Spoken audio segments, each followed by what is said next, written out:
திருவடிகள் சிற்றம்பலம். அன்பர் பெருமக்களே, நாம் காலை அமர்விலே ஆன்மாவினுடைய இலக்கணத்தை சிந்தித்து வருகிறோம். அந்த வகையில 4வது நூற்பா 2வது அதிகரணம் யான் எனது என்பது இணைதரும் என்கின்ற வகையில பரிணாமவாதியை மறுத்தோம், சாங்கியரை மறுத்தோம், பௌராணிகர் கவுளர் போன்றவரையெல்லாம் மறுத்து இப்பொழுது யாரை மறுக்க இருக்கிறோம்? சமணர், பாஞ்சராத்திரிகள், பாதஞ்சலர், மிருதி நூலார் போன்றோரை மறுத்து இப்பொழுது சமணருடைய மறுப்பு. சமணர் என்பவர்கள் ஆன்மாவின் இலக்கணமாக என்ன சொல்றாங்க? உடம்பு எங்கும் நிறைந்து நிற்பது ஆன்மா. முதல்ல இதுக்கு முன்னாடி பார்த்தவங்க யாரு? மிருதி நூலார். மிருது நூலார் இதயத்துல புல்லின் பனி போல் இருக்கும்னு சொன்னாங்களா இல்லையா? இப்ப இவங்க என்ன செய்யறாங்க? உடம்பு பூரா நிறைஞ்சிருக்கும். ஆன்மா என்பது உடல் முழுக்க நிறைந்து நிற்பது ஆன்மா என்று சொல்லுகிறார். பாடல் பார்த்துக்க.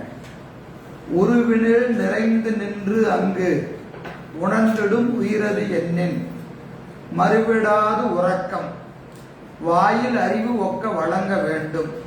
பெருகிடும் சுருங்கும் போதம் பேருடர் சிற்றுடற்கண் வருமுடர் குறைக்க ஒக்க குறைந்து பின் மாயுமன்றே. பதவுரை. உருவினுள் நிறைந்து நின்று அங்கு உணர்வது உயிரது எண்ணே.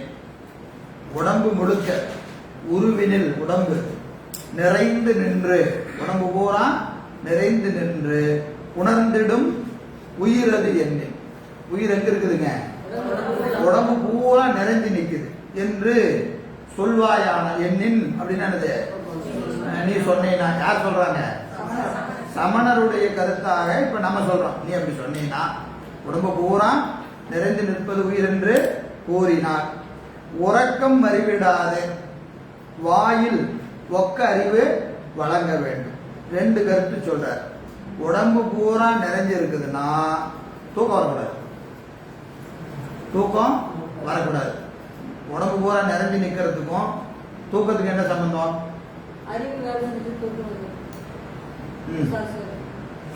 உடம்பு பூரா நிறைஞ்சிருந்தா அறிவு வேலை செஞ்சுக்கிட்டே இருக்குமா? உறக்கம் வருவதற்கும் உடம்பு பூரா ஆன்மா நிறைந்து நிற்பதற்கு என்ன சம்பந்தம்? அவத்தைப்படுதல். உறக்கம் என்பது என்னது? அவத்தை இல்லைங்களா? என்னது? சாக்கரம், சொப்பனம், குளிர்ச்சி, துரியம், துரியாதீனம். என்ன ஆகுது? கருவி எல்லாம் குறைஞ்சுக்கிட்டே வருதா இல்லையா? கருவி குறைஞ்சுக்கிட்டே வருது. உடம்பு பூரா நிறைஞ்சிருக்குன்னா குறையாது. எல்லா நேரத்திலையும் உயிர் எப்படி இருக்கும்? முழுசா இருக்கு. நீங்க இங்க இருக்குதுங்க, இங்க வந்ததுங்க, இங்க வந்தது, இங்க வந்ததுன்னு என்ன செய்யறீங்க? ஏறி இறங்குதுன்னு இடமெல்லாம் சொல்றீங்களே, அப்போ தூக்கம் வரக்கூடாது. எதுக்கு? உடம்பு பூரா நிறைஞ்சிருக்குதுன்னா இதுக்கு என்ன வரக்கூடாது? உறக்கம் மறிவிடாது. சரி, அதைதான் விடுங்க. வாயில் ஒக்க அறிவு வழங்க வேண்டும். வாயில் என்னது? ஐம்பொறிகள். ஐம்பொறிகள் என்ன செய்யணும்? ஒரு சேர அறியணும். ஒரு சேர அறியணும். இது கண்ணு, காது, மூக்குன்னு எங்க தொட்டாலும் தொட்ட உடனே இது அறியணும். அப்படி அறியுமா? அறியாது. அதான் ஏற்கனவே சொல்லியாச்சு. ஒரு நேரத்துல ஒன்றைதான் அறியும் சொல்லியாச்சு. ஆனா உடம்பு பூரா நிறைஞ்சு இருக்குதுன்னா எங்க தொட்டாலும் தொட்ட உடனே அறியணும். ஒரே நேரத்தில் 4 இடத்துல தொட்டாலும் இது அறியணும். அப்படி அறியுதான்னு கேட்டா அறியல. அப்போ உடம்பு பூரா நிறைந்து நிற்பது என்பது பொருந்தாது. அப்புறம் பேருடற்கண் சிற்றுடற்கண் பெருகிடும் சுருங்கும் போதம். அதை விட ரொம்ப முக்கியம், உடம்பு பூரா அறிவு. உடம்பு பூரா அறிவு இருக்குதுன்னு சொன்னா உடம்பு பெருசா இருந்தா அறிவு பெருசா இருக்கும். உடம்பு சிறுசா இருந்தா அறிவு சிறுசா இருக்கும். அப்படி எங்காவது இருக்குதா? உடம்புக்கும் அறிவுக்கும் சம்பந்தமே இல்லை. நம்ம திட்டுறதே அப்படிதான் திட்டுறோம். ஆள் வளர்ந்துருக்குறியாடா? அறிவு வளர்ந்துருக்குதா? ஆள் வளர்ந்தாலும் சுத்தமான அறிவு வளரல சொல்றோமா இல்லையா? அப்ப என்னது? உடம்புக்கும் அறிவுக்கும் சம்பந்தம் இல்லை. ஆனா நீ என்ன செய்யற? உடம்பு பூரா நிறைஞ்சு இருக்குதுன்னா உடம்பு பெருசா இருந்தா அறிவு நிறைய நிறைஞ்சு இருக்குதுன்னு அர்த்தம். அப்ப குட்டியா இருந்தா அவனுக்கு அறிவு கம்மியா இருக்கணும் இல்ல? அப்படியா இருக்கு? சில பேர் மூத்த சிறுசா இருந்தாலும் கீர்த்தி பெருசுங்கிற மாதிரி சில பேர் ஆளு தூண்டு இருப்பான். ஆனா அவன் செய்யற வேலை பெரிய வேலையா இருக்கும். சில பேர் ஆளு திம்முன்னு இருப்பான், ஒண்ணும் தெரியாது. இப்ப பேன் வருவான், அவனுக்கு அறிவுல ஒண்ணும் இருக்காது. அப்போ அறிவுக்கும் உடம்புக்கும் சம்பந்தம் இல்லை. பேருடற்கண், பேருடர் சிற்றுடற்கண், பெருகிடும் சுருங்கும் போதம். போதம்னா என்னது? அறிவு. பேருடல்ல பெருகிடும், சிற்றுடற்கண் சுருங்கும் இல்லையா? அது மட்டும் இல்லை. அப்புறம் இன்னொன்னு, இப்போ வேற வேற ஆளை கூட கம்பேர் பண்ண வேண்டாம். நம்ம உடம்பை எடுத்துக்கங்க. குழந்தையா இருக்கிறோம், அறிவு எப்படி இருக்கு? கம்மியா இருக்கு. வளர வளர அறிவு வளருது. கரெக்டா தான் இருக்கு. உடம்பு வளர வளர அறிவு வளர்ந்தா வளருது இல்லையா? அப்ப சரியாதான் சமணம் சொல்லி இருக்கிறான். சரியாதான் சொல்லி இருக்கிறான். உடம்பு வளர வளர அறிவு வளருது. சரியா இருக்கா இல்லையா? இருக்கா இல்லையா? ஏதோ நீங்க கேட்டாவே ஏதோ இங்க வச்சுதானே பேசுவீங்க. அப்படியா? ஒரு 30 வயசு 35 வயசு என்ன ஆயிரும்? உடம்பு வளர்ந்து நின்று போகும் இல்லையா? நமக்கு அறிவே எப்ப வருது? 50 60 தான் வருது. 50 60 உடம்பு பூரா தேய்ச்சி போனதுக்கு அப்புறம் தான் இன்னைக்கு தானே எனக்கு அறிவு பிறந்தது. இத்தனை காலம் இப்படி எல்லாம் ஓடி, அங்க ஓடி இங்க ஓடி, இன்னைக்கு தாங்க எனக்கு அறிவு வந்துச்சு அப்படின்னு சொல்றமா இல்லையா? அப்போ 35க்கு மேல என்ன ஆகக்கூடாது? அறிவு வளரக்கூடாது. அப்படியா இருக்கு? அப்படியெல்லாம் இல்லை. அப்போ உடம்பு வளர்வதனால அறிவு வளர்வதில்லை. அறிவு வளர்ச்சி என்பது வேறு. அது ஒரு பிறவியில அறிவு வளர்வதில்லை. அறிவு வளர்ச்சி என்பது என்னது? பல பிறவிகளிலே இது தொடர்ச்சியான அறிவு வளருமே என்று ஒரு பிறவியில அறிவே வளர்வதில்லை. அப்புறம் வருமுடன் குறைக்க ஒக்க குறைந்து பின் மாயுமன்றே, வருகின்ற உடம்பில் உறுப்பினை குறைப்ப கூட குறைந்து பின் மாய்தல் வேண்டும். அது மட்டும் இல்லை. இப்போ உடம்பு பூரா அறிவு இருக்குதுன்னு சொன்னா ஒரு ஆக்சிடென்ட்ல கை போயிடுச்சு இல்லையா?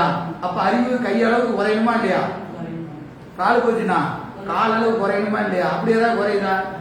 அறிவுக்கும் கையுக்கும் ஏதாவது சம்பந்தம் இருக்குதா? அறிவுக்கும் காலுக்கும் சம்பந்தம் இருக்குதா? அப்படியெல்லாம் ஒண்ணும் இல்லை. உடம்பு தேய அறிவு தேயுதானா? அப்படி தேய்வதும் இல்லை. எனவே வரும் உடல் குறைக்க, குறையுதுன்னா ஏதோ பின்னமாகுது. கையோ காலோ ஏதோ ஒரு உறுப்பு உடம்புல குறைஞ்சதுன்னா என்ன ஆகணும்? அறிவு குறையணும். அப்படி குறைவதாக தெரியல. பின் மாயும் என்றே, ஒரு காலத்துல உடம்பு மாஞ்சி போகும், அறிவு மாய்வதில்லை. ஏன்னா ஒருவன் ஒரு பிறவியில கற்ற கல்வி 70 வருவன்னு சொல்றாங்க. அதனால அறிவு உடம்பு மாய்வதனாலே உயிருக்கு அறிவு என்ன ஆவதில்லை? மாய்வதில்லை. எனவே அதுவும் பொருந்தாது என்று சொல்கிறார். பொழிப்புரை பாருங்க.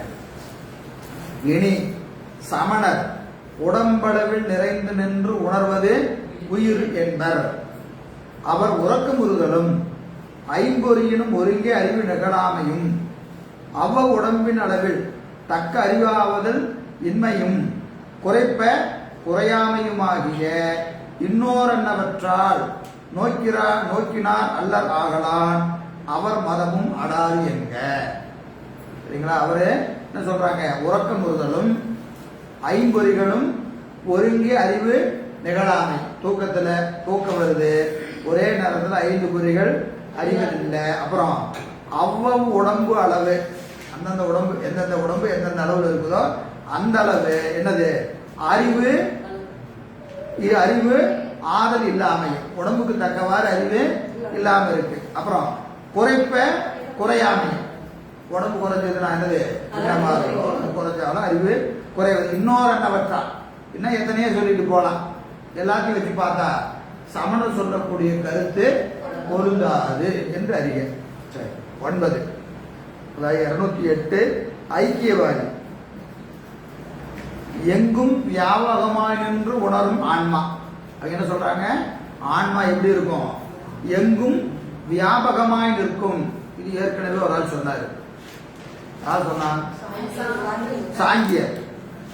சாங்கியர் ஆன்மா எங்கும் வியாபகமாய் நிற்கும் சொன்னாங்களா இல்லையா? சொன்னாங்களா? எத்தனாவது பாட்டுல? 97 தானே? 197 97 சாங்கியர் சொன்னாங்க ஆன்மா வியாபகமா இருக்கும்னு சொன்னாங்க. அதை ஏன் திருப்பி சொல்லணும்? அதுக்கு இதுக்கு வேறுபாடு உண்டான்னு கேட்டா உண்டு. என்ன வேறுபாடு அப்படின்னு கேட்டா அவங்க என்ன சொல்றாங்க? ஆன்மா வியாபகமா இருக்கும், புருட தத்துவத்துக்கு தான் அனுபவம்னு சொன்னாங்க. ஆன்மாவுக்கு அனுபவம் கிடையாது, புருட தத்துவத்துக்கு தான் அனுபவம்னு சொன்னாங்க. ஆனா இவங்க என்ன சொல்றாங்க? ஆன்மா வியாபகமா இருக்கும், ஆன்மாவுக்கு தான் அனுபவம், புருடனுக்கு கிடையாது, புருடனுக்கு கிடையாது. இதுதான் அவங்க ரெண்டு பேருக்குள்ள வேறுபாடு. ஏன்னா வியாபகமா இருக்குன்னு சொன்னா திருப்பியும் குழப்பிடக்கூடாது. அவங்க சொல்ற கருத்து வேற, இவர்கள் சொல்வது வேற. சரி, பாட்டு பாருங்க. எங்கும் தான் வியாபியாய் நின்று உணரும் இவ்வான்மா என்னின் உறங்கிடும் அவத்தை போக்குவரவுகள் சாற்றல் வேண்டும். பங்கமார் புலன் ஒன்று ஒன்றாய் பார்த்திடல் பகரல் வேண்டும். இங்களாம் ஒளிந்தான் நிற்பது எங்கனம் இயம்பல் வேண்டும். பதவுரை பாருங்க. எங்கும் தான் வியாபியாய் நின்று உணரும் இவ்வான்மா என்னின். இனி ஐக்கியவாதிகள் முதல்வன் போல் எங்கனும் வியாபகமாய் நின்று அறிவன் இவ் ஆன்மா என்பரானின். இறைவன் எப்படி வியாபகமோ அதுபோல ஆன்மாவும் வியாபக பொருள். முதல்வன் போல ஆன்மா வியாபக பொருள். இது ஐக்கியவாதியுடைய கருத்து. அப்படி சொன்னா என்ன பிரச்சனை அப்படின்னு கேட்டா பின்னாடி சொல்றாங்க பாருங்க. அவத்தை தங்கிடும் போக்குவரவுகள் சாற்றல்கள். ஏப்பா சிவபெருமான் மாதிரி நீ அறிவுடையவன் சொன்னா நீ என்ன செய்யக்கூடாது? உனக்கு அவத்தை பேதம் நிகழக்கூடாது. அவத்தை பேதம் என்னது? சாக்கரம், சொப்பனம், சுளுத்தி, துரியம், துரியாதீனம். அப்போ நீ கருவிகள் வழியாக அறிகிற, கருவிகள் வழியாக அறிகிற. அது எப்படி அறிகிற? அப்படியே மயக்கத்தில் அறியலையா இல்லையா? கருவி இருந்தாலும் மயக்கத்துல தான் அறிகிற இல்லையா? நல்லா இன்னொரு தடவை சொல்லுங்க அப்படின்னு என்ன செய்யற? இன்னொரு தடவை சொல்லுங்கன்னு வேற கேட்கற. சரி, அப்பதான் புரிஞ்சுதான்னு கேட்டா அப்பவும் புரிய மாட்டேங்குது, அப்பவும் புரிய மாட்டேங்குது. அப்ப என்னது? நான் பெருமான் மாதிரின்னு எப்படியா சொல்றேன்? வியாபக பொருளுக்கு அறிவு எப்படி நிகழணும்? பேரறிவா நிகழுமா இல்லையா? ஆனா நீ அவத்தைப்பட்டு அறிவது ஏன்? வியாபக பொருளுக்கு என்ன இருக்கக்கூடாது? அவத்தை ஏகதேசம். அவத்தைப்பட்டா ஏகதேசப்படுறன்னு அர்த்தம். புரியுதுங்களா? ஏகதேசப்படக்கூடாது. ஆனா ஏகதேசப்படுறோமா இல்லையா? ஏகதேசப்படத்தான் செய்யறோம். அதனால அவத்தை தங்கிடும். அது மட்டுமல்ல, என்னது? போக்குவரவுகள் சாற்றல் வேண்டும். இது என்ன செய்யுது? வருது, இருக்குது, போகுது, வந்து போய்கிட்டே இருக்குது, வந்து போயிட்டே இருக்குது. அப்போ இதுக்கு போக்குவரவுகள் வருவதற்கு காரணம் என்ன? பெருமான் போல இது வியாபக பொருள் சொன்னா இதுக்கு என்ன இருக்கக்கூடாது? பிறப்பு இறப்புகள் ஆன்மாவுக்கு இருக்கக்கூடாது. ஆனா இருக்குதா இல்லையா? இருக்குது. சரி, அடுத்தது பங்கமார் புலன் ஒன்று ஒன்றாய் பார்த்திடல் பகரல் வேண்டும். குற்றம் பொருந்தி ஐம்புலனும் ஒருங்கே அறியா. இது எல்லா இடத்துலயும் திரும்ப திரும்ப வருதா இல்லையா? ஒரே மாதிரி ஏன் அறிய மாட்டேங்கிற? எல்லாத்தையும் ஏன் அறிய மாட்டேங்கிற? இது எல்லா மறுப்புக்கும் இது பொருந்தும். அது திரும்ப திரும்ப சொல்றாங்க. அது குற்றம் பொருந்திய ஐம்புலனும் ஒருங்கே அறியாமையா. சரி, இந்த குற்றம் பொருந்திய ஐம்புலன், ஐம்புலனுக்கு என்னமா குற்றம்? அதுக்கு என்ன குற்றம்?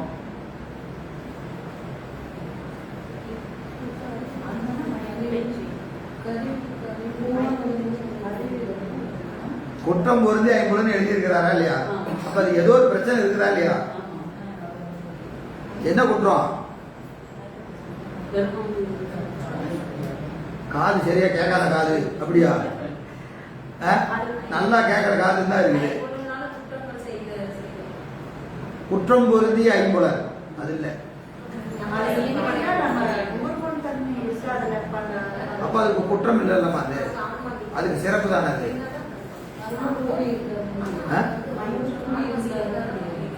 குற்றம் பொருந்தி ஐம்புலன் ஆவது வியாபகமான ஆன்மாவுக்கு ஏகதேசத்தை செய்தா இல்லையா?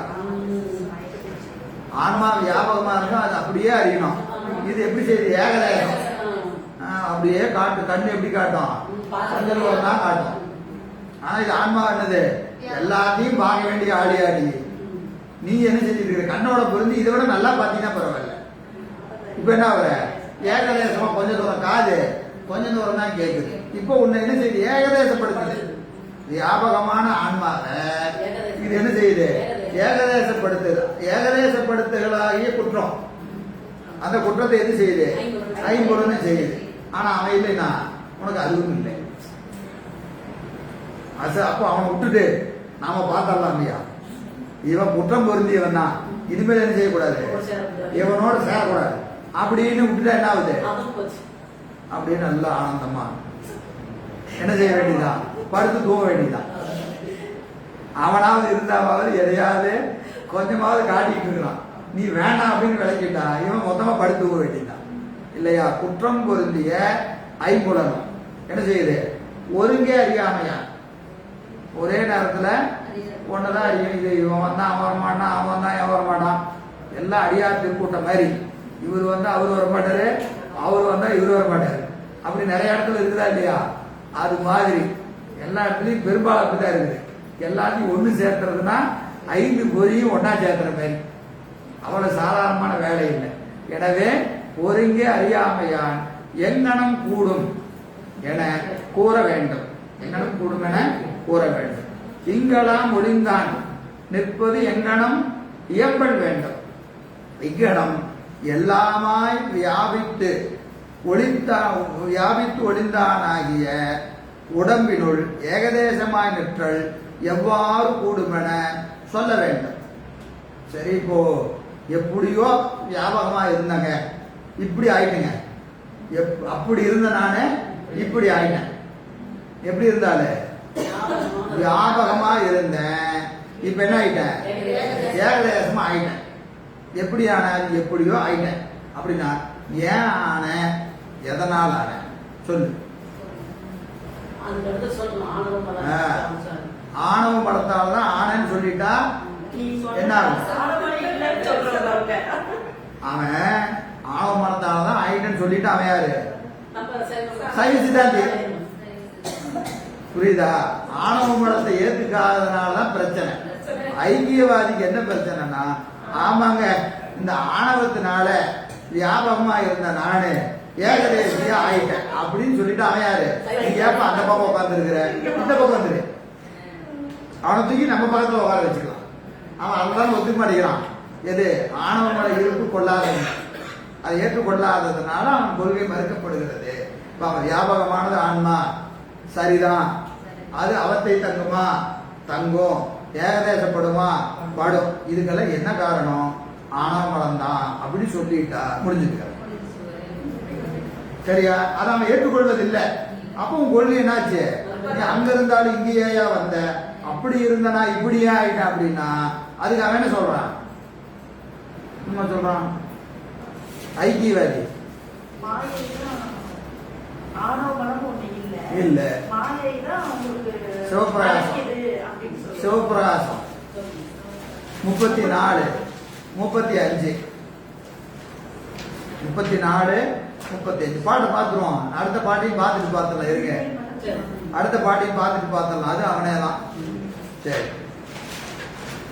எனவே பொழிப்புரை பார்த்துருவோம். பார்த்துட்டு 34 35 பார்ப்போம். இனி ஐக்கியவாதிகள் பொழிப்புரை. இனி ஐக்கியவாதிகள் முதல்வன் போல் எங்கனும் வியாபகமாய் நின்று அறிவன் ஆன்மா என்பர். அங்கனம் கூறுவார்க்கு அவத்தை போக்குவரவுகள் உருளலும் ஐம்புலனும் ஒருங்கே அறியாமையும் எல்லாமாய் வியாபித்தல் ஒளிந்தானாயே உடம்பினுள்ளே ஏகதேசமாய் நிற்றலும் எவ்வாறு கூடும் என்பதுவும். அப்படி இருக்கிறவன் இப்படியே ஆனான காரணம் சொல்லணுமா இல்லையா? அதான் சொல்ற. சரி, ஒளிந்தான் என்பது முற்றச்சம். ஒளிந்தான் என்பது என்னது? எங்க வருது? எல்லாம் ஒளிந்தான் இருக்காது. இங்கெல்லாம் ஒளிந்தான் என்று இருக்குதா இல்லைங்களா? இந்த ஒளிந்தான் என்பது முற்றச்சம். எல்லாம் என்றது வியாபகம் உணரன் என்பது. இங்கெல்லாம் ஒளிந்தான், இங்கெல்லாம் இருக்கா இல்லையா? பாட்டுல எல்லாம் இருக்கா இல்லையா? எல்லாம் என்பது எது? வியாபகம்னு பொருள். வியாபகமாகிய ஆன்மா என்பதற்கு தான் என்ன செய்யறாரு? எல்லாம் என்று சொல்லு. எல்லாம் சொல்லு வியாபகம் என்ற பொருள் உணர்த்தி நின்றது. ஒளிந்தான் என பாடம் போதி சங்கார காலத்தின் எல்லா பொருள்களும் அழிந்தவழி நிற்பது எங்கன என உரைத்து மூர்த்த பொருள் அனைத்தும் சையோகமாதலே வியாபகம் எனவும் அவை அனைத்தையும் அறிதலே முற்றனவும் முற்று உணர்வு என்றும் கொண்டு அங்கனம் கூறுவார் மதத்தை அவர் மதமே பற்றி மறுத்தார் எனினும் அமையும்.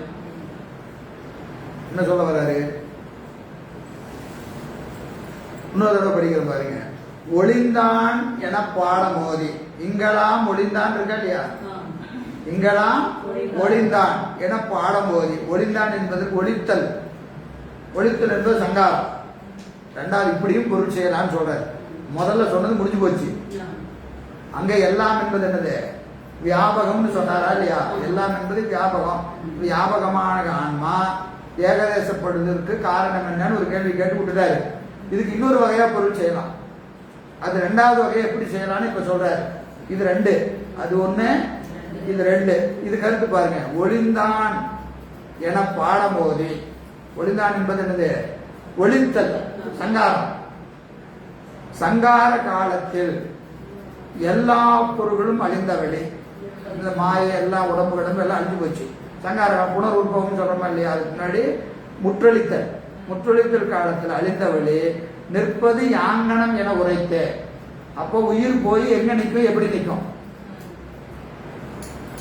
உலக பூரா ஒடுக்கியாச்சு. ஒடுக்கிய நிலையில உயிர் எங்க போய் நிற்கும்? எப்படி நிற்கும்? தான் கேள்வி.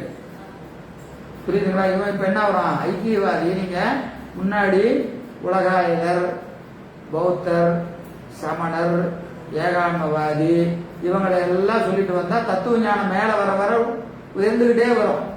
இந்த தத்துவ புறப்புற சமயத்தாருக்கு தத்துவ ஞானம் ரொம்ப தூளமா இருக்கும். தத்துவ ஞானம் ரொம்ப சிம்பிளா இருக்கும். அவனுக்கு பெருசா ஒன்றும் ஆராய்ச்சியெல்லாம் பண்ண மாட்டான். அவன் புறப்புறத்துல இருப்பான். அடுத்தது புறச்சமயம் அவனை விட கொஞ்சம் பெட்டரா இருப்பான் தத்துவ ஞானத்துல. அகச்சமயத்தார் வந்தா அகப்புறம் அகம் இல்லைங்களா? இவர்கள் எல்லாம் தத்துவ ஞானம் நம்மளோட ரொம்ப நெருக்கமா இருப்பாங்க. உயர்ந்த தத்துவ ஞானத்தை உடையவங்க யாரு? அகச்சமயத்தாரும் அகப்புற சமயத்தாரும் தத்துவ ஞானத்துல ஏனையவர்கள் நோக்கம் எப்படி இருப்பாங்க? நல்ல நுட்பமா இருப்பாங்க. சரியா? அப்ப இவன் ஐக்கியவாதி யாரு? வரிசையில வந்து இந்த 24 எத்தனாவது ஆளா நிக்கிறான்? அகப்புற சமயத்தார்ல கடைசி ஆள். அப்போ எத்தனாவது? 18வது ஆளு. கீழே இருந்து 1 2 வந்தீங்கன்னா எத்தனை? 18. 24ல இவனுக்கு மேல 6 பேர் தான் இருக்கிறான். அகச்சமயத்தார் 6 பேரு. அகப்புற சமயத்தார்ல கடைசி ஆள் யாரு? ஐக்கியவாதி. இவன் ஆணவமலை உண்டுன்னு சொல்லிட்டா அந்த பக்கம் போயிடுவான். எங்க போயிடுவான்? அகச்சமயத்தாருக்கு போயிடுவான். புரியுதா? அகச்சமயத்தார்ல இவன் ஏன் எடுத்துக்கலன்னா ஆணவ மலத்தை ஏத்துக்கல. அதை தவிர இவன் யாருன்னு கேட்டீங்கன்னா அகச்சமயத்தாருக்கு இருக்கிற எல்லா நுட்பமும் இவனுக்கு உண்டு. ஆணவ மலை இருப்பை மட்டும்தான் இவன் ஏத்துக்கல. அப்போ தத்துவ ஞானத்தில் எப்படி இருக்கிறான்? நல்லா உயர்ந்து நிற்கிறான். அப்போ அவன் கேள்வியும் அவனுக்கு எப்படி இருக்கணும்? அவனை கேள்வி கேட்கும்போது மற்றவனை கேட்கற மாதிரி ஹேண்டில் பண்ண முடியாது. அப்போ கேள்வி எப்படி வருது பாருங்க. உலகத்தை ஒடுக்கின நிலையில ஆன்மா எங்க நிற்கும்? எப்படி நிற்கும்? எங்க நிற்கும்? எப்படி நிற்கும்? சொல்லு. ஏன்னா இப்ப அவங்களுக்கெல்லாம் அதை பத்தி பேச்சே இல்லையா? அவனுக்கு தத்துவ அவனுக்கு அவ்வளவு அறிவே இல்லை. அவனுக்கு சொன்னாலும் புரியாது.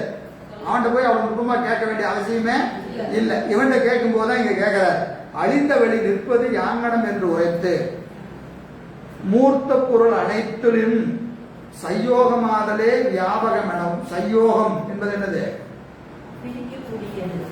சையோக சம்பந்தம். உடலும் உயிரும் போல. உடலும் உயிரும் போல. உடலும் உயிரும் என்ன சம்பந்தம்? சையோக சம்பந்தம். பிரிக்கக்கூடிய சம்பந்தம். உடலும் உயிரும் பிரிக்காம ஒன்னா நிக்குது. ஆனா ஒரு காலத்துல என்ன ஆயிரும்? பிரிக்கும். எப்ப வேணாலும் பிரிக்கும். அப்ப பிரிக்கக்கூடிய சம்பந்தம் உடலும் உயிரும். அதற்கு என்ன பேரு? சையோக சம்பந்தம். சையோக சம்பந்தம். அப்போ இந்த ஆன்மா வியாபகமா இருந்தாலும் பதிப்பு பாசம் 3 இருக்கா இல்லையா? இதோடு எப்படி இருக்கிறது? பிரிக்கக்கூடிய சம்பந்தமாக இருக்கிறது. பிரிக்கக்கூடிய சம்பந்தமாக எல்லாம் என்ன இருக்குதுங்க? அழிந்தவழி நிற்பது மூர்த்த பொருள் அனைத்திலும் சயோகமாதலே வியாபகம் எனவும். வியாபகம் பிரிக்கக்கூடிய வியாபகம். எந்த வியாபகம்? உயிரினுடைய வியாபகம் பதியோடு சரி பாசத்தோடு சரி எப்படி இருக்கும்? பிரிக்கக்கூடியதாக இருக்கும். பிரிக்கக்கூடியதாக இருக்கும் என்று உரைத்து அவை அனைத்தினையும் அறிதலே முற்றுணர்வு. எது? பிரிக்கக்கூடிய சம்பந்தத்தை அறிஞ்சு பதியை பத்தி அறிஞ்சு பாசத்தை பத்தி அறிஞ்சா உனக்கு என்ன வந்துருச்சுன்னு அர்த்தம்? முற்றுணர்வு வந்துருச்சு. முற்றுணர்வு வந்து விட்டது என்று யார் சொல்லுவாங்க? ஐக்கியவாதி சொல்றோம். நம்ம சொல்ல மாட்டோம். நமக்கு முற்றுணர்வுங்கிறது எப்போ? முற்றுணர்வு எப்போ வரும்? பெருமானோடு கூடினால்தான் நமக்கு முற்றுணர்வு. அது அவனோட இருந்தாதான், வெளியே வந்துட்டா இல்ல. சரியா? அப்போ அவனோடு கூடி நின்றாதான் நமக்கு என்ன வரும்? முற்றுணர்வு இருக்கும். காரணம் அவனுடைய அந்த கருணையினால்தான் நமக்கு முற்றுணர்வு அன்றி நமக்கு முற்றுணர்வு என்பது இல்லை. முத்தி நிலையிலும் ஆன்மா அறிவிக்கவே அறியும். அங்கேயும் பெருமான் அறிவிக்கணும். தானா அறிகிற தன்மை ஆன்மாவுக்கு முத்தி நிலையிலும் இல்லை என்பது சைவ சித்தாந்தம். சரியா? ஐக்கியவாதிக்கு அப்படிலாம் இல்லை. என்ன செய்யறாங்க? முற்றுணர்வு எனவும் கொண்டு அங்கனம் கூறுவார் மதத்தை அவர் மதமே பற்றி மறுத்தார் எனினும் அமையும். அவர் மதத்தை என்ன செய்யறாரு? அவர் மதத்தை வச்சு மறுக்கிறது. எப்படி மறுக்கிறாருன்னா, இது பின்னாடி அந்த சிவபிரகாசம் பார்த்தா உங்களுக்கு புரிஞ்சிடும். சரியா? அந்த 34, 35 இருங்க, அடுத்த பாட்டை பார்த்துட்டு பார்த்துடலாம். ஏன்னா இதோட தொடர்ச்சி அடுத்த பாட்டில் இருக்கு. 209 பாட்டு 209. சுத்தமாம் ஆன்ம சித்தை துகள் உடல் மறைத்தது என்னின் வைத்துரா உடற்கண் வாயில் கரணங்கள் வழியால் ஞானம் ஒத்துரும் மலமற்றாலும் உறும் மலம் வீடுமின்றாம் பெத்தமும் அடையான் முத்தனாய் பிரகாசனாமே. பதவுரை பாருங்க.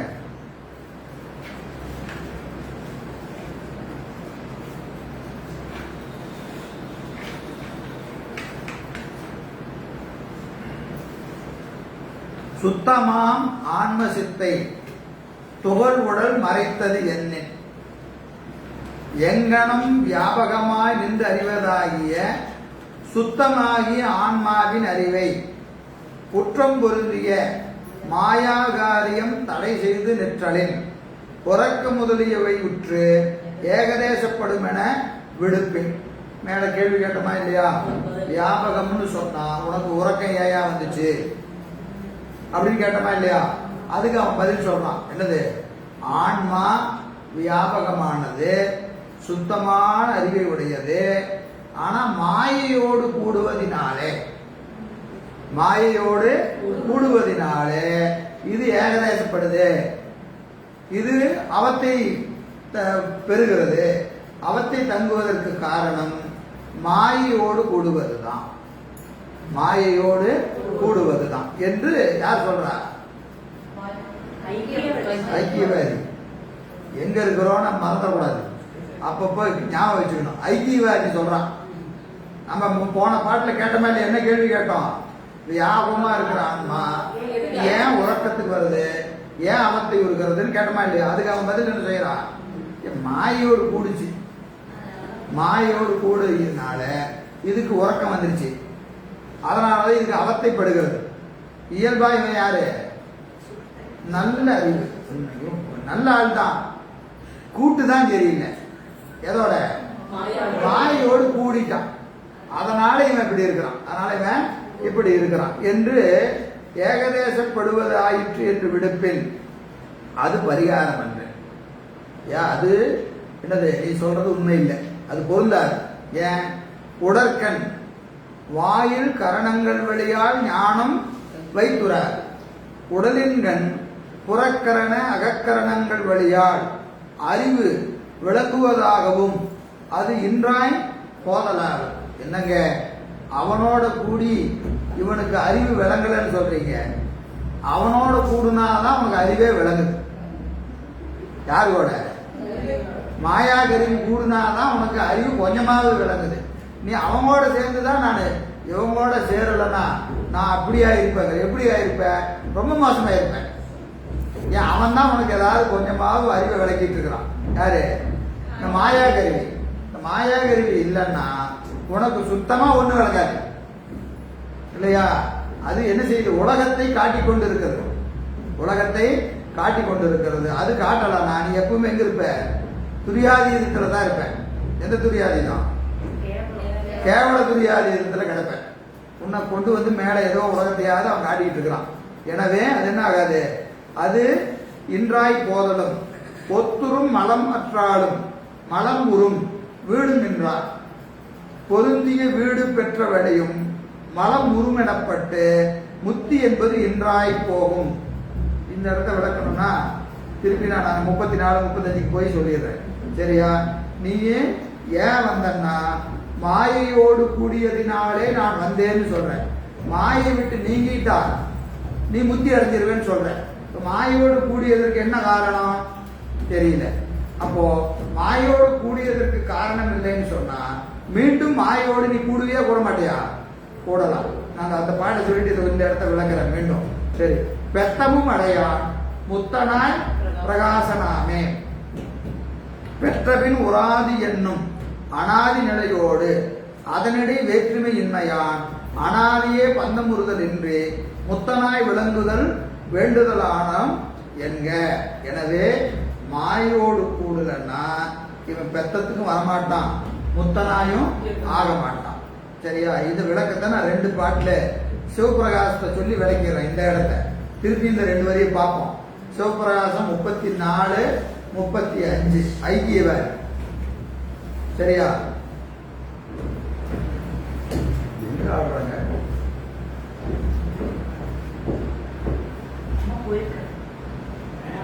மேல மொட்டை மாடியில் டான்ஸ் ஆடுறாங்களா? சரி. 34 பாருங்க. சிவபிரகாசம். இன்மை மலம் மாயை கண்மம் என்ற 2 இறைதான் இறங்கும் பல உயிர்கள் முன் புரிந்த இருவனையின் தன்மைகளால் எவர்க்கும் தனுகரண பூணபோகம் தந்திடும். இதனால் இருபயனும் சார்ந்து எவையும் கழித்திடுவன். அப்படிதானே? கண்மமெல்லாம் நேராக நேராதல் மேவுங்கால் இல்லையா? கண்மமெல்லாம் நேராக நேராதல் மறுவு கடவுள் அருளால் எவையும் கழித்திடுவன். பின் மலமானவை அணுகா பேரொளி முன்புள்ளதே பெற்றிடும் என்று இத்திரம் என் பேசுமாறு. இன்மை மலம் அங்க ஆணவ மலம் ஒண்ணு இல்லைங்க. ஐக்கியவாதி சொல்றான். அவன் கருத்து இந்த பாட்டு பூரா சொல்றான். இன்மை மலம் ஆணவ மலம் என்று ஒன்று இல்லை. எது இருக்குது? மாயாமலம் கண்ம மலம் என்று 2 தான் இருக்கு. மாயை கண்மம் என்ற 2. அப்போ ஆணவ மலம் கிடையாது, கண்ம மலம் உண்டு, மாயாமலம் உண்டு. மாயை கண்மம் என்ற 2 இறைதான். யாரு? சிவபெருமான். இளங்கும் பல உயிர்கள் முன்புரிந்த இருவினையின் தன்மைகளால் எவர்க்கும் தனுகரண புவன போகம் தந்திடும். இந்த சிவபெருமான் என்ன செய்வார்னா ஆன்மாக்கள் செஞ்ச வினைக்கு தக்கவாறு தனுகரண புவன போகத்தை கொடுத்துருவார். திருப்பி முதல் சொல்லுவார் பாருங்க. ஆணவ மலம் கிடையாது, ஆணவ மலம் கிடையாது. என்ன இருக்கு? கண்மம் இருக்கு, மாயை இருக்கு. எப்போ? அனாதி கேவலத்துல பிறவிக்கு வருவதற்கு முன்பாக ஆன்மா எப்படி இருந்துச்சு? சுத்தமா இருந்துச்சு. சுத்தமா அறிவுல ஒரு குற்றமும் கிடையாது. நல்லா இருந்துச்சு, நல்லா இருந்துச்சு. இந்த சிவபெருமான் என்ன செஞ்சாருன்னா இந்த ஆன்மா செஞ்ச வினைக்கு தக்கவாறு என்ன செய்யறாரு? மாயை கண்மத்தை போடுறாரு. கண்மத்துக்கு தக்கவாறு மாயை போட்டு பிறப்புக்கு கொண்டு வந்துட்டார். கொண்டு வந்த உடனே இவன் என்ன செய்யறான்? உடம்பை வச்சுக்கிட்டு மீண்டும் என்ன செய்யறான்? வினைக்கு தக்கவாறு உடம்பு வருது, திரும்ப உடம்புக்கு தக்கவாறு வினை செய்யறான். இப்படி மாறி மாறி மாறி மாறி செஞ்சு ஒரு கால எல்லையில எல்லாத்தையும் கழிச்சிட்டான். எதை? கண்மத்தை பூரா கழிச்சாச்சு. பிறகு கடவுள் அருளால் பெருமான் செய்யற, ஆகா உனக்கு எல்லா வினையும் கழிச்சாச்சியா, இனிமேல் நீ பிறப்புக்கு வர வேண்டாம், முன்னாடி எப்படி சுத்தனா இருந்தியோ அதே மாதிரி சுத்தனா போயிரு அப்படின்னு என்ன செய்யறாரு? முத்திய கொடுத்துட்டார். முத்திய கொடுத்துட்டார். இதுதான் ஐக்கியவாதி கருத்து. இந்த கருத்து புரிஞ்சாதான் அடுத்து கேள்வி புரியும். இன்னொரு கருத்து சொல்லணுமா? புரிஞ்சுதாமா உங்களுக்கு? ஆன்மா முன்னாடியே தெளிவா இருந்துச்சு. அதுக்கு சொல்றாங்க அவங்க கருத்து, நம்ம கருத்து இல்ல. ஏற்கனவே இது எப்படி இருந்துச்சு? நல்லா தெளிவா இருந்துச்சு. இந்த ஆன்மா வினைக்கு தக்கவாறு, இங்கெல்லாம் ஒரு இக்கு இருக்குது, எல்லாம் கேள்வியில வருது. வினைக்கு தக்கவாறு உடம்ப பெருமான் கூட்டுறார். உடம்ப கூட்டுறார். கூட்டின உடனே உடம்ப வச்சுக்கிட்டு என்ன செய்யுது? மீண்டும் வினை செய்யுது. வினைக்கு தக்கவாறு உடம்பு கொடுக்குறார். இப்படி உடம்புக்கு தக்கவாறு வினை, வினைக்கு தக்கவாறு உடம்புன்னு மாறி மாறி மாறி மாறி சுத்திக்கிட்டே இருக்கு. அப்ப ஒரு கால இல்லத்துல என்ன ஆகுது? கண்மம் நேராயிரும். மலபெரி பாகம், சத்தினி பாகம் எல்லாம் இந்த ஆன்மாவுக்கு வருது. வந்த உடனே இதெல்லாம் விட்டுட்டு நீ சுத்தனா இருன்னு பழையபடி பெருமான் என்ன செய்யறாரு? முத்திய கொடுத்துட்டார். முத்திய கொடுத்துட்டார். இதுதான் யாருடைய கருத்து? ஐக்கியவாதிகளுடைய கருத்து. இப்போ இது இந்த பாட்டுல முடிஞ்சிருச்சா? அடுத்த பாட்டுக்கு போங்க. இப்போ இவன் மேல கேள்வி கேட்கிற. இப்ப இவன் கருத்தை சொல்லி முடிச்சா 34 ஐக்கியவாதியினுடைய கருத்து. சரியா? இப்போ 35 மறுப்பு. ஐக்கியவாதியினுடைய மறுப்பு.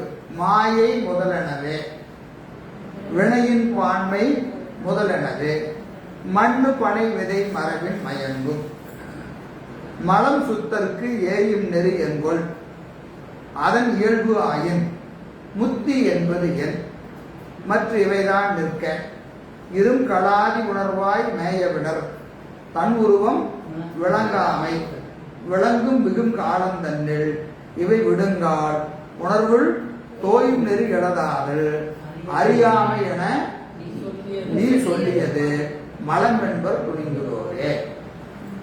இது ரொம்ப அருமையான பாட்டு. இப்போ சுத்தமா ஆன்மா இருந்துச்சா? இப்போ பிறவிக்கு முன்னாடி சுத்தமா இருந்துச்சு. இப்போ ஆன்மாவுக்கு பெருமான் எதை கூட்டினார்? மாயை கூட்டினாரா, வினைய கூட்டினாரா? முதல்ல கூட்டினாரா இல்லையா? ரெண்டுல ஏதோ ஒன்று கூட்டியிருப்பாரு. முதல்ல வினைய கூட்டினாரா, மாயை கூட்டினாரா? ஏன்னா ஆணவ மலை இல்லை. அப்ப இருக்கிறது ரெண்டு தான். பெருமான் தான் என்ன செய்யறாரு?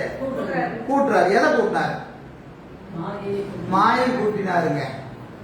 அப்படின்னா நல்ல ஆன்மா இருக்கு, இதுக்கு மாயை போய் கூட்டணும்னா எப்படி இருக்கணும்? எல்லாத்துக்கும் ஒரே மாதிரி கூட்டணுமா இல்லையா? எல்லாத்துக்கும் ஒரே மாதிரி தானே கூட்டணும். ஏன் எல்லாரும் எப்படி இருக்கணும்? நல்லா படிச்சுட்டு தான் இருந்தோம். வகுப்பு வரதுக்கு படிச்சுட்டு தான் இருந்தோம். வந்துதான் என்ன ஆகி போச்சு? குழப்பமாகி போச்சு இல்லையா? அப்போ அது மாதிரி பிறவிக்கு வர்றதுக்கு முன்னாடி எப்படி இருந்தோம்? நல்லா தான் இருந்தோம்.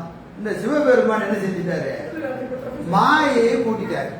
மாயைய கூட்டிட்டாரு. நான் அவர் எப்படி கூட்டியிருக்கணும்? எல்லாத்துக்கும் ஒரே மாதிரி கூட்டி இருக்கணும். அப்படி கூட்டலங்கிறது தெரியுதா இல்லையா? ஏன் எல்லாம் ஒரே மாதிரியா இருக்கிறோம்? இல்ல. அப்ப அவர் என்ன செஞ்சிருக்கிறாரு? கொஞ்சம் ஏதோ கொஞ்சம் ஏற்றி தாத்தி கூட்டி இருக்கிறார். அப்ப ஏங்க அவர் கூட்டினார்னா அந்த ஆன்மா செஞ்ச வினைக்கு தக்கவாறு கூட்டினாருங்க. அப்போ இல்ல இல்ல வினையதான் முதல்ல கூட்டி இருக்காரு. அப்போ மாயை இல்லைங்க, தப்பா சொல்லிட்டு அழிச்சிருக்க என்னது? வினையதான் கூட்டினார். அப்போ ஆன்மா ஏற்கனவே வினை எப்ப செஞ்சிச்சு? உடம்பு இருந்தாதான் வினை செய்ய முடியும். இன்னும் உடம்பே சேரல. இது எங்க போய் வினை செஞ்சது? அப்ப என்னங்க இதை சொன்னாலும் ஒத்துக்க மாட்டேங்கிறீங்க, அதை சொன்னாலும் ஒத்துக்க மாட்டேங்கிறீங்க. மண்ணு பனை விதை மரபின் மயங்கும். எது முட்டை முதல்ல வந்துச்சா கோழி முதல்ல வந்துச்சா, பனைமரம் முதல்ல வந்துச்சா, வேலை முதல்ல வந்துச்சா அப்படின்னு கேட்டா இதுக்கு என்ன பதில் இருக்கு? பதில் இல்லை. ஏன்? பனைமரம் இருந்தாதாங்க அது விதை வரும். நீங்க விதை இல்லாம எப்படிங்க பனைமரம் வரும்? அப்ப மாயை முதல்ல வந்துச்சுன்னா வினை செஞ்சிருக்கணும். வினை வந்திருக்கணும்னா உடம்பு இல்லாம வினை செய்ய முடியாது.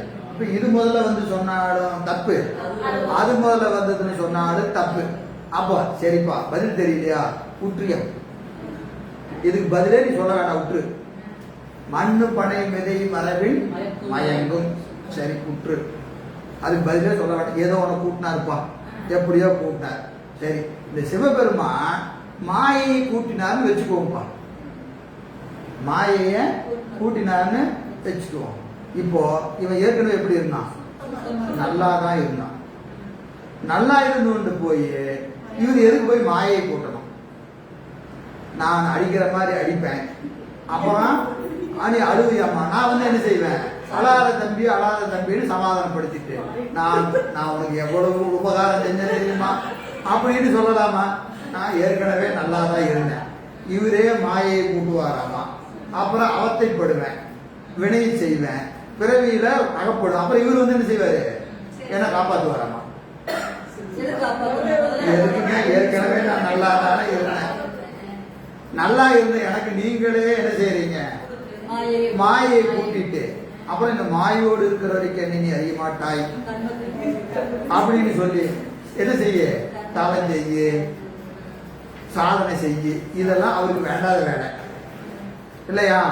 அப்போ இந்த சுத்தமான ஆன்மாவுக்கு மலத்தை கூட்டுவதனுடைய காரணம் என்ன? காரணம் என்ன? மலம் சுத்தற்கு ஏயும் நெறி என்கொள் இல்லையா? இல்லைங்க, அவர் கூட்டல. அவர் கூட்டினா சொன்ன பிரச்சனையா இருக்குது. அதனால என்னது? ஆன்மாவுக்கு இயல்பு என்ன? இயல்பு மாயையோடு கூடுதல் ஆன்மாவுக்கு இயல்பு. மாயோடு கூடுதல் ஆன்மாவுக்கு இயல்பு அப்படின்னு வச்சுக்கலாம். இப்ப என்னது? இப்ப சிவபெருமான் கூட்டலைங்க, அது இது அதோட கூடிச்சு. அவர் வந்து என்ன செஞ்சாரு?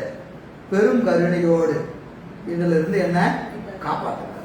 இப்ப கரெக்டா இருக்கா? கரெக்டா இருக்கிற மாதிரி தான் இருக்குது. கரெக்டா இருக்கிற மாதிரி தான் இருக்கு. மனம் சுத்தருக்கு ஏயும் நெறி என்கொள் அதன் இயல்பு. இயல்பு எண்ணின் முத்தி என்பது ஏன்? அப்ப முத்தினா என்னையான்னு கேட்கிறாரு. ஏன்னு கேட்டா, சரிங்க, இப்ப இயல்பு மலத்தோடு கூடுவது உனக்கு இயல்பு, சரியா? இப்போ பெருமான் என்ன செய்யறாரு? உன்னை பிறப்பு இறப்படையெல்லாம் உடல வச்சு உன் அறிவை திருத்தி சுத்தனாக்கி மீண்டும் புத்தியில கொண்டு போய் விட்டுட்டார், சரியா?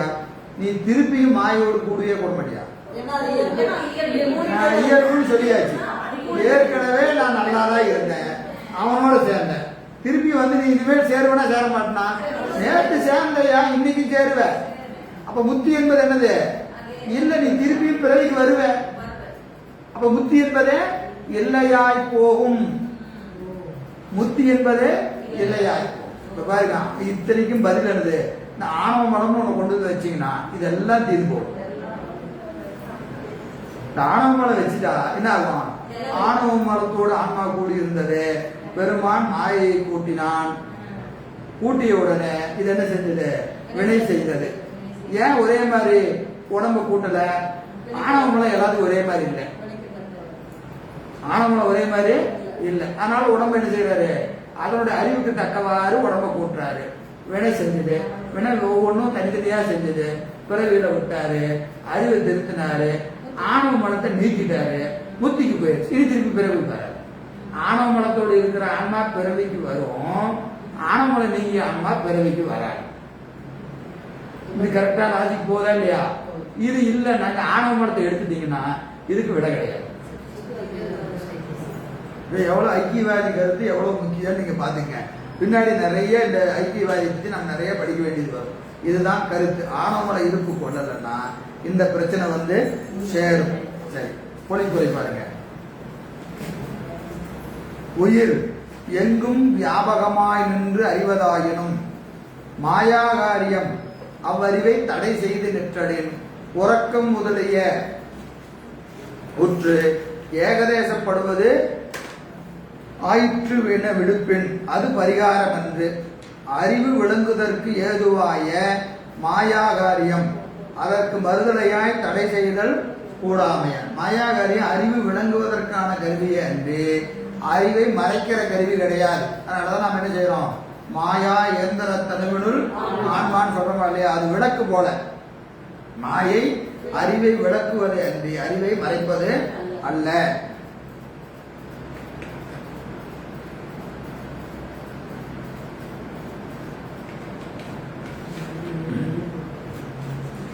முன் சுத்தமாயிருந்த உயிரை அது பந்தித்தது என்னின்.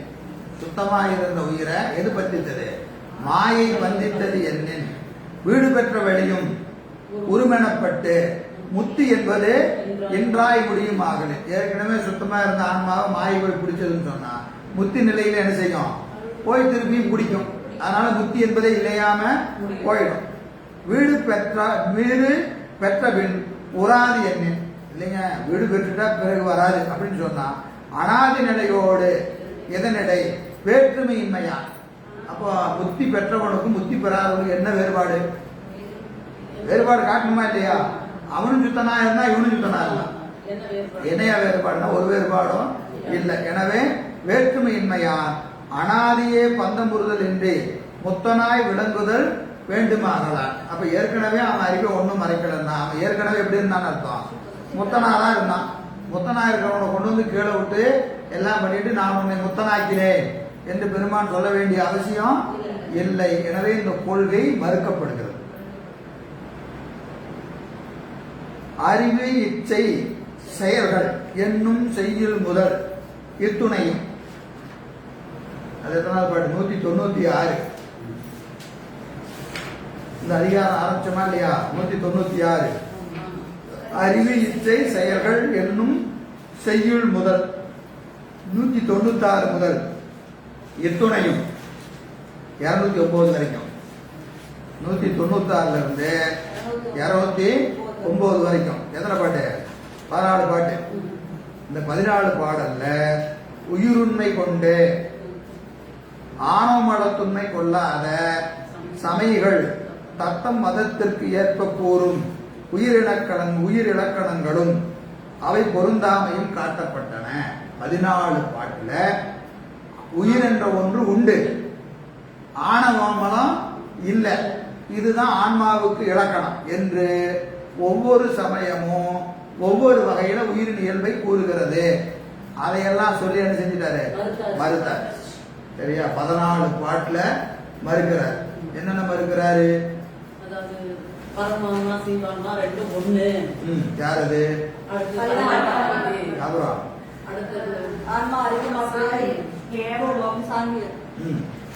ஆன்மா ஒரு உருவப்பொருள்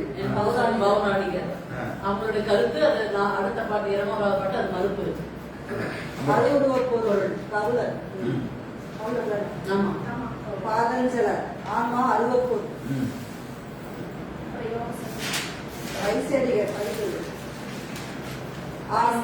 ஆன்மா சடமாயினும் கருவிகளோடு கூடி சித்தாகும். மனதோடு கூடி சித்தாகும். சித்து ஒரு புறமாய் சித்து ஒரு புறம் இருக்கும். சைவரின் ஒரு சார.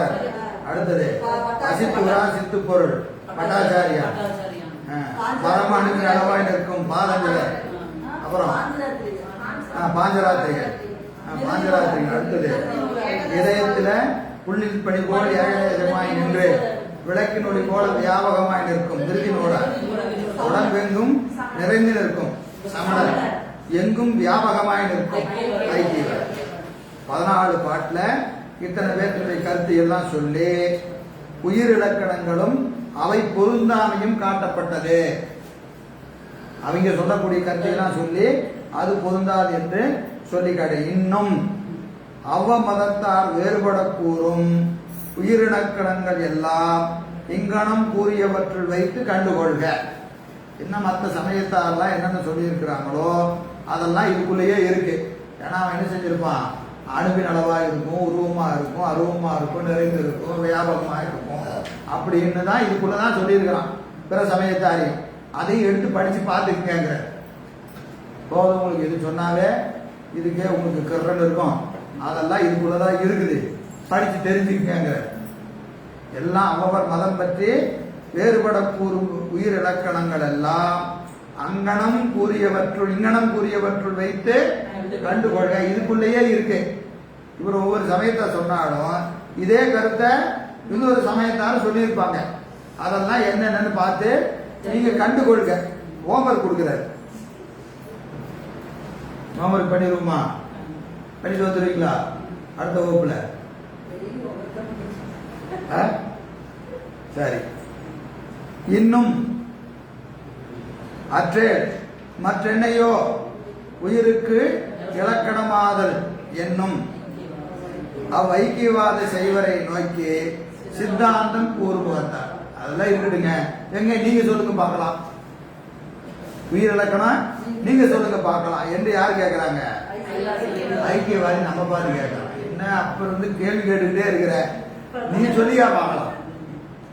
நீ உயிர் இலக்கணம் சொல்லு என்று ஐக்கியவாத செய்வரை நோக்கி சித்தாந்தம் கூறும் முகத்தான் யான் எனது என்பது இணைதருமாற்றை. யான் எனது என்பதை இணைதருமாற்றை எங்க சொல்லி இருக்கிறாரு? போறமா 190 எத்தனாவது பாட்டு சொல்லி இருக்கிறாரு? 191.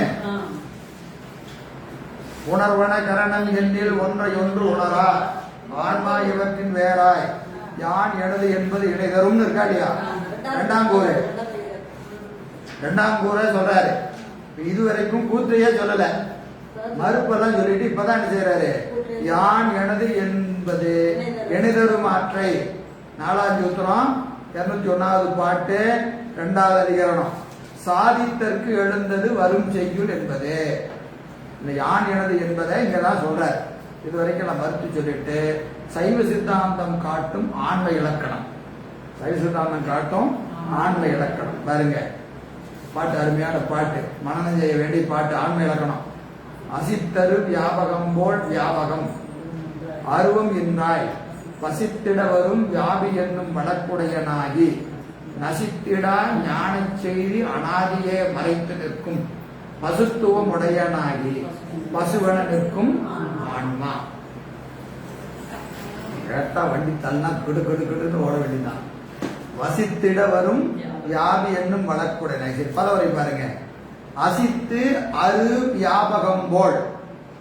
அசித்து அரு வியாபகம் போல் ஒருவாற்றானும் அசித்தாதல் அரிய வியாபக பொருள் போல். ஒருவாற்றானும் அசித்து ஆதல் அரிய. அசித்தாதல் அரிய. அரிய என்பதற்கு இன்று என்று பொருள் சொல்லிக்கணும். அரிய என்பதற்கு இன்று அப்படின்னு. ஒருவாற்றானும் அசித்தாதல் இல்லாத வியாபகம். அசித்தியது எது? பதி பசு பாசம் 3 இருக்கு. 3 வியாபகம் தான். பதியும் வியாபகம் தான், பசுவும் வியாபகம் தான், பாசமும் வியாபகம் தான். பதி சித்து, பாசம் அசித்து. அசித்துக்கு வியாபகம் உண்டா? உண்டு. அசித்துக்கு வியாபகம் உண்டு. ஆன்மா எப்படிப்பட்டதுன்னு கேட்டா பாசத்தை போல வியாபகம் இதுக்கு கிடையாது. பாசத்துக்கு ஒரு வியாபகம் இருக்கா இல்லையா? அந்த வியாபகத்தை போன்றது ஆன்மா இல்லை. அசித்து அரு வியாபகம். அரு என்பதற்கு இன்மை, இல்லைன்னு பொருள். அசித்தாதல் இல்லாத வியாபகம். அசித்தாதல் இல்லாத வியாபகம். பாசத்தை போன்ற வியாபகம் இல்லாதது பசு. பசு இலக்கணம் என்ன சொல்றாரு? பாசத்துக்கு எப்படி வியாபகம் இருக்குதோ அந்த வியாபகம் இதுக்கு கிடையாது. அது வேற வியாபகம், இது வேற வியாபகம். அப்போ சரி, அப்போ இன்னொரு பொருள் இருக்கா இல்லையா? பதி.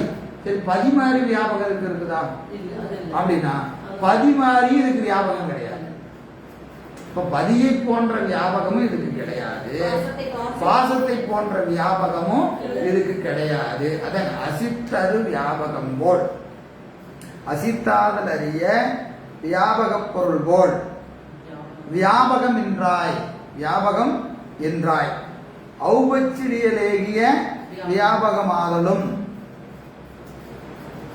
இன்றி, வியாபகமாதலும் இன்றி. எது மாயை போல சூக்கும வியாபகமும் இதுக்கு கிடையாது. இப்போ 3 வியாபகம், ஒன்று பதி, மற்றொன்று பசு, மற்றொன்று பாசம். மாயை எப்படிப்பட்ட வியாபகம் கேட்டீங்கன்னா சூக்கும வியாபகம், பதி அதிசூக்கும வியாபகம், ஆன்மா தூல வியாபகம். ஆன்மா தூல வியாபகம், இந்த 3 வியாபகம் இருக்கு. ஆன்மா தூல வியாபகம், மாயை சூக்கும வியாபகம், பதி அதிசூக்கும வியாபகம். அதிசூக்கும வியாபகம். இப்போ ஆன்மா மாயை போல சூக்கும வியாபகமும் கிடையாது, பதியை போன்ற அதிசூக்கும வியாபகமும் கிடையாது. இது எப்படிப்பட்ட வியாபகம்? தூள வியாபகம். ஆன்மா தூள வியாபகம். எனவே வியாபகம் என்றாய், அருவம் என்றாய், அருவம் என்றாய். அது பற்றி அதிசூக்கும சித்தாதலும் என்று. அதிசூக்கும சித்தியது பதி. மாயை போன்ற சூக்குமமும் கிடையாது, பதி போன்ற அதிசூக்குமமும் என்று. வசித்திட வரும் வியாபி என்னும் வளர்ப்புடையனாகி. வசித்திட வரும் வியாபி, இது நல்ல பேர் ஆன்மாவுக்கு. எனது சார்தலின் வண்ணமாதல் என்கின்ற தன்மை ஆன்மாவுக்கு உண்டு. எதை சார்ந்து நிற்கிறதோ அதுவாய் நிற்கும். மாயை பற்றி நிற்கிற போது அசித்தாயும், பதியை பற்றி நிற்கிற போது சித்தாயும் நிற்கும். அப்போ இதுக்கு என்ன தன்மை? வசித்திட வரும் வியாபி. எதை சார்ந்து நிற்கிறதோ அதுவாய் நிற்கும். இது சித்து பக்கத்துல நின்னா சித்தா நிற்கும், அசித்து பக்கத்துல நின்னா அசித்தாக நிற்கும். அப்போ ஆன்மாவுக்கு இலக்கணம் எதுன்னு கேட்டா வசித்திட வரும் வியாபி. இது சித்தா அசித்தான்னு கேட்டா என்ன சொல்லணும்? யார் பக்கத்துல இருக்கிறாங்கன்னு சொல்லுங்க. நீ அறிவு இருக்கிறவன் நல்லவனா கெட்டவனா அப்படின்னு கேட்டா பக்கத்துல, அவன் பக்கத்துல யார் இருக்கான்னு பாரு. நல்லவன் பக்கத்துல நின்னா அவன் நல்லவன், கெட்டவன் பக்கத்துல நின்னா கெட்டவன். ஏன்னா இவனுக்குன்னு ஒரு குணம் கிடையாது. கூட இருக்கிறவனை வச்சுக்கிட்டே இவன் இருப்பான். அவன் எப்படி இருக்கிறானோ அப்படியே இருப்பான். சித்தோடு நின்றா சித்தா நிற்பான், அசித்தோடு நின்றா அசித்தா நிற்பான். வசித்திட வரும் வியாபி என்னும் வழக்குடையனாய், அதுவதுவாய் வசிப்புண்ணும் வியாபகமாய் வழக்குடையதாய். அப்போ மாயையோடு கூடுகிற போது ஏகதேசமும், சிவத்தோடு கூடுகிற போது வியாபகம் உடையனாய் இருப்பன். மாயோடு கூடுன்னு என்ன ஆயிடுவான்? நமக்கு ஏகதேச வியாபகம் வந்துடும். ஏன்னா கருவிகரணங்கள் என்னது? ஏகதேசம் உடையது. சரியா? சிவத்தோடு கூடுகிற போது வியாபகமா இருப்பான். அப்போ இவன் எங்க நிற்கிறானோ அதற்கு தக்கவாறு இவனுடைய அறிவு இருக்கும்.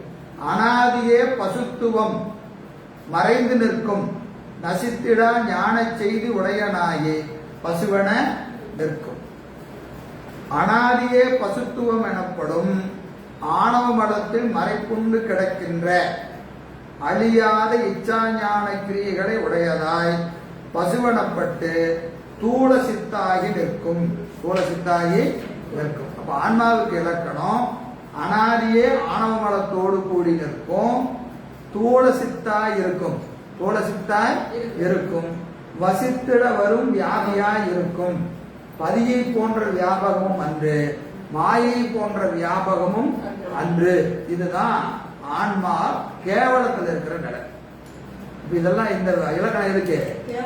கேவலத்துல ஆன்மாவுக்கு இலக்கணம். சரிங்களா? இதனால் பெறப்படும் இலக்கணம் என்னன்னு கேட்டீங்கன்னா 4 இலக்கணம் சொல்ற. ஒன்று சாதலின் வண்ணமாதல், ஆன்மாவினுடைய இலக்கணம் சாதலின் வண்ணமாதல். மற்றொன்று அருவாம் தன்மை, அருவமான் தன்மை. 3 நித்தத்தன்மை, நித்தத்தன்மை உடையது. பசுத்துவம் உடையது. பசுத்துவம் என்பது என்னது? பசுத்துவம்னாவே என்னது? கட்டப்பட்டது, ஆணவ மலத்தோடு கூடி நிற்கும். பசுத்துவம் சொன்னாவே ஆணவ மலத்தோடு கூடி நிற்கும். அப்போ 4 இலக்கணம். ஆணவ மலத்தோடு கூடி நிற்கும், நித்தமாயிருக்கும், அருவம் தன்மை உடையது, சாதலின் வண்ணமாதல் என்கின்ற தன்மையுடையது. இந்த 4 தான் ஆன்மாவுக்குரிய இலக்கணம்.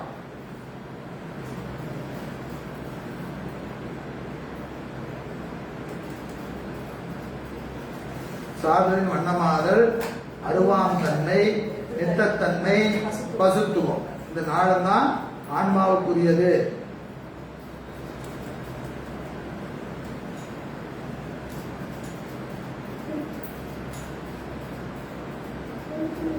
பொழிப்புரை பாருங்க. ஒருவாற்றானும் அசித்தாதல் அறிய வியாபக பொருள் போல. ஒருவாற்றானும் அசித்தாதல் அறிய வியாபக பொருள் போல. அசித்தாதல் அறிய என்பதற்கு அறிய என்பது என்னது? இன்மை குறித்து நின்றது. சரியா? அசித்தது மாயை. மாயை போன்ற வியாபக பொருள் போல ஔபச்சிய வியாபகமாதலும் அது பற்றி அதிசூக்கும சித்தாதலும் இன்றி. மாயை போன்ற சூக்கும சித்தும் அன்று.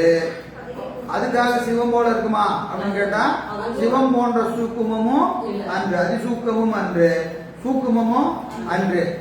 அப்ப எப்படி இருக்கும்? அதுவதுவாய் வசிப்புண்ணும் வியாபகமாதலும். அதுவதுவாய் வசிப்புண்ணும் வியாபகம். அப்ப இது ஏதோ ஒன்று பற்றி தான் இருக்கும். ஆன்மா ஒருபோதும் தனித்து நிற்காது. ஒண்ணு சிவத்தை பற்றி நிற்கும், இல்லைன்னா பாசத்தை பற்றி நிற்கும். ஆன்மா தனித்து நிற்கவே நிற்காது. எந்த நேரத்திலையும் இதுக்கு ஏதாவது ஒரு என்ன வேணும்? ஒரு பிடிப்பு வேணும். ஒண்ணு ஆணவத்தோடு இருக்கும், இல்லைன்னா மாயையோடு கூடி நிற்கும், மாயை கண்களோடு கூடி நிற்கும், இல்லைன்னா மாயை கண்மங்கள் ஆணவத்தை நிட்டுட்டா எங்க போய் நிற்கும்? திருவள்ளோட நிற்கும். ஆன்மா ஒருபோதும் தனித்து நிற்கவே நிற்காது. நீங்க ஆன்மாவை தனித்து பார்க்கவே முடியாது. புரியுதுங்களா? சரி. எனவே அதுவதுவாய் வசிப்புண்ணும் வியாபகமாதலும் அனாதியே பசுத்துவம் எனப்படும் ஆணவ மலத்தின் மறைக்குண்டு கிடக்கும் இச்சாஞான கிரியைகளை உடையதாய். அப்போ கேவலத்துல ஆன்மாவுக்கு என்ன உண்டு? அறிவு இச்சை செயல்கள் உண்டா இல்லையா? இருக்கும், மறைக்கப்பட்டிருக்கும். ஆணவ மலத்தால ஆன்மாவினுடைய அறிவு இச்சை செயல்கள் என்ற மூன்றும் மறைக்கப்பட்டிருக்கும். அப்ப இந்த அறிவு இச்சை செயல்களை விளக்குவதற்காகத்தான் பெருமான் என்ன செய்யறாரு? மாயை கூட்டுகிறார். கூட்டுகிற போதுதான் என்ன செய்யறாரு? மாயைன்னு ஒரு கருவியை கூட்டுறாரு. கால நியதி கலைன்னு கூட்டுறாரு இல்லையா? மாயை, அப்புறம் காலம், நியதி, அப்புறம் கலை, வித்தை, அராகம். இந்த மூணு எதுக்கு? கலை, வித்தை, அராகம். ஆன்மாவினுடைய அறிவு இச்சை செயல்களை விளக்குவதற்காக. ஏற்கனவே அது செயல்படாம கிடக்குது. அது செயல்படுவதற்காக மூணு கருவியை கூட்டார். அறிவுக்கு எது? கலை. இச்சைக்கு அராகம். வித்தை. அராகம் என்பது செயலுக்கு கலை. வித்தை அறிவுக்கு, அராகம் விருப்பத்துக்கு, கலை செயலுக்கு. சரியா? அறிவு இச்சை செயலுக்கு மூணு கருவி கூட்டார். ஏன் கூட்டாருன்னா ஏற்கனவே எப்படி இருந்தது? கேவலத்துல செயல்படாம கிடந்தது. செயல்படுறதுக்காக தான் கருவியை கூட்டார். சரி. எனவே இச்சா ஞான கிரியைகள் உடையதாய் அது எப்படி இருக்கும்? ஆனா எப்படி இருக்கும்? மறைப்புடையதாக இருக்கும். பசுவெனப்பட்டு தூள சித்தாதல். தூள சித்தாதல் உயிர். அப்போ ஆன்மா தூள சித்து, மாயை சூக்கும சித்து, பதி அதிசூக்கும சித்து. அதிசூக்கும சித்து. உறற்பாளதீண்டா விடுதல் அறிவு என்றார் போல அருமை ஈண்டு இன்மை குறித்து நின்றது. எங்க வருது? அங்க நாலடியால் வருது. இங்க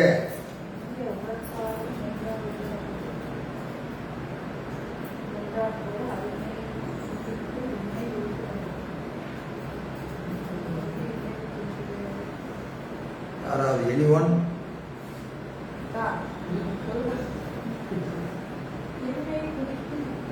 அருமை ஈண்டு இன்மை குறித்து நின்றது.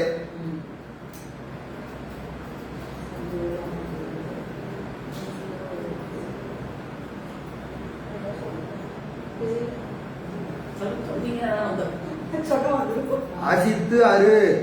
அரு என்பது அருமை இன்மை குறித்து நின்றதுன்னு 4 விளக்கம் சொல்லிட்டேன். அருமை இன்மை குறித்து நின்றதுன்னு எழுதணும்னு ஏற்கனவே சொல்லியாச்சு. இன்று அப்படியே இருக்குது. ஆமா. இன்மை இல்லை அப்படின்னு சொல்றாரு. அதான் இந்த இலக்கணம். அசுத்து அருவியாபம் அது அருள் சொல்லுங்க. அரு என்பது அருமை, அருமை இன்மை குறித்து நின்றது. அருங்கிறதுல இல்லைன்னு எழுதுங்கன்னு சொன்னா இல்லையா? சொன்னா இல்லையா? அந்த இலக்கணம் தான் இது. அது அருமை வந்து அருமை கம்பேர் பண்ணி பார்க்கணும். அசித்து அரு, அசித்து அருமை. அரு என்பது அருமை, அருமை என்பது ஈண்டு, இன்மை குறித்து நின்றது. அதிசூக்கமாதலை உணர்த்தி ஆகுபேராய் நின்றது. எது? அரு என்பது அருமையும் குறித்து நிற்கும், அது அதிசூக்குமாகிய பதியையும் குறித்து நிற்கும். ரெண்டு வகையா பொருள் செய்யலாம். அருமை என்பதை இல்லை இன்மை என்றும் பொருள் செய்யலாம். அரு என்பதற்கு அதிசூக்குமம் அருமை, அருமை என்பதற்கு சிறந்த பிறதற்கரிய அப்படின்னு என்ன செய்யலாம்? பதிக்கு பொருளாக்கி அதிசூக்குமத்தாகவும் பொருள் செய்யலாம். ரெண்டு வகையா பொருள் செய்யலாம். இதற்கு பிறரெல்லாம் இயல்பு அற உரைத்தார். சில பேர் வேற வேற மாதிரி பொருள் செஞ்சிருக்கிறாங்க. அதெல்லாம் பொருள் ஆகாதுங்கிற இதுக்குதான் பொருள். பிறரெல்லாம் வேற மாதிரி எல்லாம் உரை செஞ்சிருக்கிறாங்க, அது பொருந்தாது. இதானே உயிருக்கு அருவம் என்றது இல்லா அருவாக என்றானே விட்டுட்டீங்க.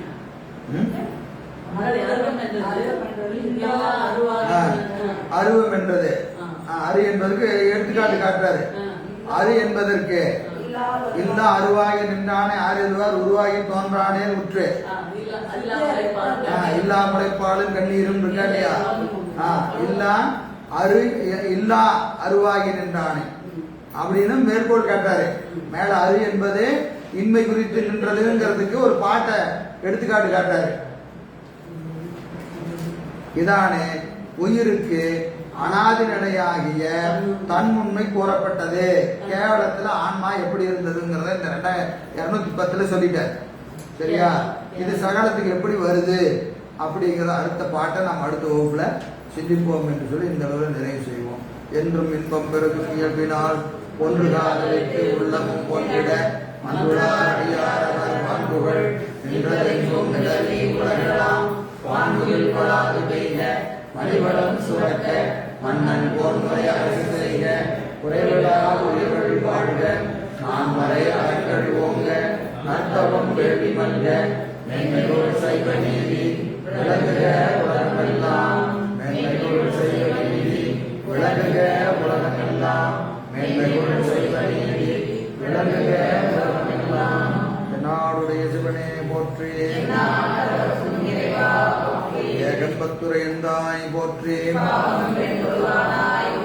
பாவாய் கனகத்திரளே போற்றி,